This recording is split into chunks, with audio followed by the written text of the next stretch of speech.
Hello friends, welcome to interesting review channel. இன்னைக்கு நம்ம பார்க்க போகிற படம் என்னன்னா ரெட்ரோ படம் எப்படி இருக்கு அப்படின்னு சொல்லிட்டு நீங்கள் பார்த்துலாங்களா. ரெட்ரோ சூர்யா சாரோட படம் நேற்றுக்கு ரிலீஸ் ஆயிருக்கு. எல்லாரும் பார்த்தீங்கன்னா ஃபேன்ஸ்லாம் கொண்டாடிட்டு இருக்காங்க. முன்னாடி வந்த கங்குவா படத்தை வந்து பயங்கரமாக மோசமாக விமர்சிச்சு அவருக்கு வந்து ரொம்ப பெரிய அநியாயத்தை வந்து பார்த்தீங்கன்னா சில பேர் ஒன்று பண்ணிட்டாங்க. அதுக்கெல்லாம் பதிலடி கொடுக்குற மாதிரி இந்த படம் இருக்கா இல்லையான்னு சொல்லிட்டு பார்த்துக்கலாங்களா.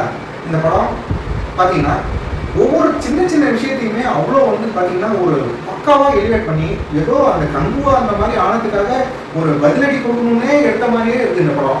அந்த அளவுக்கு பார்த்தீங்கன்னா சூப்பராக இருக்கும் படம். இந்த படத்தில் வந்து பார்த்தீங்கன்னா கண்டிப்பாக படம் பயங்கர சூப்பராக இருந்தாலும் சின்ன சின்ன விஷயங்கள் நமக்கு வந்து இன்னும் கொஞ்சம் பண்ணியிருக்கலாம் அப்படின்னு சொன்னாலும் கூட அது எந்த விதத்துலையும் வந்து படத்தோட நம்ம மனசுலேருந்து அந்த ஒரு நல்ல ஒரு எண்ணம் வரும் தெரியுங்களா. அப்பா சூப்பர் படம்பா அப்படின்னு சொல்லிட்டு நம்ம ஒரு யோசிப்போம்ல, அந்த விஷயத்துல ஒரு தரங்கள் பண்ற மாதிரியான மிஸ்டேக்ஸ் எதுவுமே இல்லை. சரி, இதெல்லாம் கொஞ்சம் கரெக்ட் பண்ணிக்கலாம், ஆனால் பார்க்க முடியல அப்படிங்கிற மாதிரி இல்லை. ஓகே, அதாவது சில சீன்ஸ் ஓகே, அதாவது 100க்கு ஒரு 20 ஆர் 15 ஆர் 20 அந்த அளவுக்கு சீன்ஸ் மட்டும் ஓகேப்பா அப்படின்னு சொல்லிட்டு பார்த்தாலும் இது 80% சீன்ஸும் வந்து ஏ அப்படின்னு சொல்லிட்டு பார்க்குற அளவுக்கு தான் வந்து பக்காவாக கொடுத்துருக்காங்க. இந்த படத்தில் வந்து பார்த்தீங்கன்னா ஒவ்வொரு கேரக்டரும் சூர்யா சார் கேரக்டர் வந்து பயங்கர ஆக்ஷன் ஹீரோ. அப்படி வச்சு அப்படி ஒரு குத்து விடுறாரு. அந்த சீன் வந்து பார்த்தீங்கன்னா அப்படியே அந்த ஃபேன்ஸுக்கே வச்சு செஞ்ச மாதிரி செம்ம சூப்பராக இருக்குது. அதே மாதிரி நியூட்ரல் ஃபேன்ஸுக்கு பார்த்தீங்கன்னா ஒரு சூர்யா சார் வந்து இவ்வளோ அழகாக வந்து காமிச்சிருக்காங்க அப்படிங்கிறது அவங்க மனசுக்கு அவ்வளோ நிறைவாக இருக்கும். அதே மாதிரி அடுத்த கேரக்டர் பார்த்தீங்கன்னா ஜோஜு வந்து பார்த்தீங்கன்னா மலையாளத்தில் அவ்வளோ பெரிய ஆக்டர். அவர் இங்கே வந்து இப்படி நடிக்கணும் அப்படின்னா இந்த கேரக்டருக்கு இவரை தவிர வேற யாராலையும் ட்ரெஸ் கொடுக்க முடியுமா அப்படின்றது கொஸ்டின் மார்க்குன்றத நம்ம மனசில் தோன்ற அளவுக்கு பக்காவாக பண்ணிட்டாரு. அதே மாதிரி பார்த்தீங்கன்னா நாசர் சார்லாம் பார்த்தீங்கன்னா அப்போலேருந்தே வந்து ஒரு ரொம்ப கிரிட்டிக்கலான ஒரு ரோல் இருக்குது அப்படின்னா அதை யார் பண்ணாங்கன்னா நாசர் சார். எப்படின்னா அந்த காலத்தில் வந்து கிரிட்டிக்கலாக இருக்கிறவங்கன்னா சிவாஜி கணேசன் சார், அடுத்தது கமல் சார், அடுத்தது ஒரு சில இவங்கெல்லாம் வந்து மெயின் ஹீரோஸ். அதுக்கடுத்து சைடு ஹீரோஸில் யாரெல்லாம் பண்ணுவா அப்படின்னு பார்த்தீங்கன்னா கண்டிப்பாக அதில் நம்ம வந்து முக்கியமான ஒரு ஆளாக நாசர் சார் சொல்லலாம். நாசர் சார்லாம் வந்து பார்த்தீங்கன்னா எந்த மாதிரியான ஒரு கிரிட்டிக்கல்னாலும் எந்த மொழி பேசுகிற மாதிரி விட்டாக்கிறோம் ஏதோ அப்படியே ஒரு மனுஷன் பிறந்து வாழ்ந்த மாதிரியே அந்த மாதிரி பண்ணுவார். அந்த மாதிரி ஒரு பக்காவாக வந்து அவரோட ரோட அவர் பண்ணியிருக்காரு. அதுக்கப்புறம் பார்த்தீங்கன்னா இந்த பூஜா கிட்டெல்லாம் வந்து ஒரு சாக்லேட் இது மாதிரி வந்து போயிட்டாங்க. அதுக்கப்புறம் பார்த்தீங்கன்னா மற்ற ரோல் எல்லாருமே வந்து பார்த்தீங்கன்னா ஓகே ரகமாக இருக்குது. எதுவும் வந்து இது என்னடா ரோல் அப்படின்ற மாதிரி இல்லை.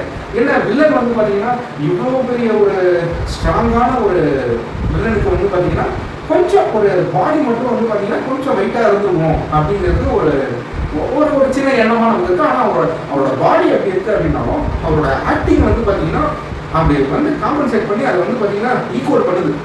அப்போ நமக்கு அவருடைய தோற்றம் மறக்கும் போது அவரோட ஆக்டிங் மேலே தூக்குது. அப்போ நமக்கு அது வந்து ஈக்குவல் ஆகிடும். ஸோ எல்லாமே பார்க்காங்க. இந்த படத்தில் ஆரம்பத்துலேருந்து என்ன நடக்குதுன்னு சொல்லி நம்ம ஸ்பாயிலர் பண்ண வேணாம் அப்படின்னு சொல்லிட்டு நான் நினைக்கிறேன். ஒவ்வொன்றும் பக்காவாக இருக்குங்க.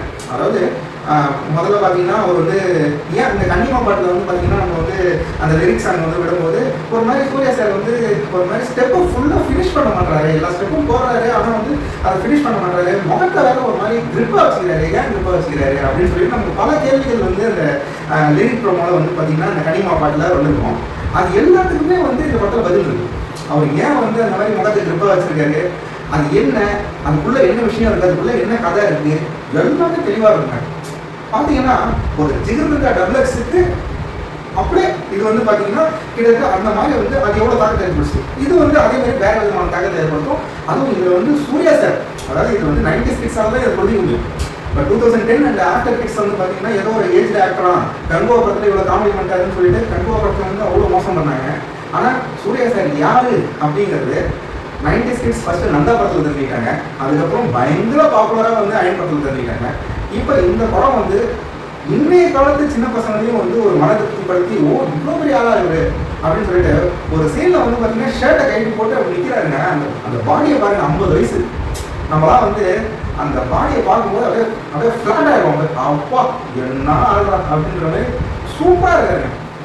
அவருடைய அந்த பாடி மெயின்டெனன்ஸ், அந்த சிவகுமார் சாரோட ஃபேமிலி, அந்த ஒரு ஃபுட் கல்ச்சர், அந்த ஃபுட் டிசிப்ளின், இதுக்கான ஒரு அவ்வளோ ஒரு டிசிப்ளினாக இருந்ததுக்கான ஒரு ரிசல்ட் தான் இவங்களுடைய இந்த ஒரு தோற்றம் எல்லான்றது நமக்கு புரியுதுங்க.